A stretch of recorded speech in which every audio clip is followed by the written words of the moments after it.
Right, well, Ecochurch developed out of Eco-congregation, which started about 18 years ago, and they decided that it was not stringent enough, that the situation with the environment was so serious that we needed to do a lot more than was demanded by Eco-congregation. So they developed Ecochurch, and that was launched in England 18 months ago. And we had already done some work with Eco-congregation and moved on to Ecochurch. And actually we applied for a bronze award because of these dials that you gather your points. Because we are a listed church and we cannot do big issues like PVs on the roof and that sort of thing, we couldn't answer positively to those things, but we did lots of other stuff which we wrote in the boxes at the bottom.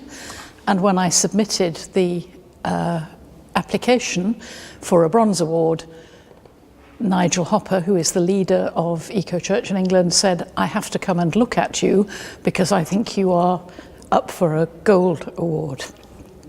And he came and said we would get the gold award. That of itself is not important. In fact, it troubled me that the first time we got the top grade, I worried that people would stop trying. But it hasn't affected them like that at all. People have still got the drive to carry on, which is good. And the certificate in the church is a source of discussion with visitors, whether from outside the area or from the village. What's that all about? And it gives us a chance to talk and persuade other churches to do the same. So it's been a good thing. Well, I think the important thing is to find somebody in each parish who will drive the situation. There are lots of people who are vaguely interested but haven't time or haven't the knowledge to drive the programme, and you need to find somebody who will do that. Probably not the priest, who is probably too busy, somebody from the congregation.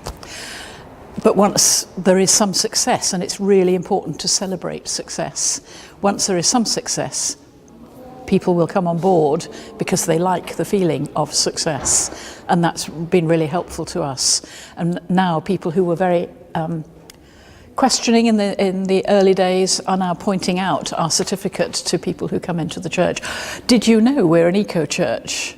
And they were the very people who said, why are we doing this initially? And success breeds success, so celebrate. Just that for us it's been a very positive experience, and we have really good relationships with the people in the village who never come to church, and they now do look to the church as being a source of good practice. And many people have said, if church was always like your practical events, we would come more often. And I think there's a message there.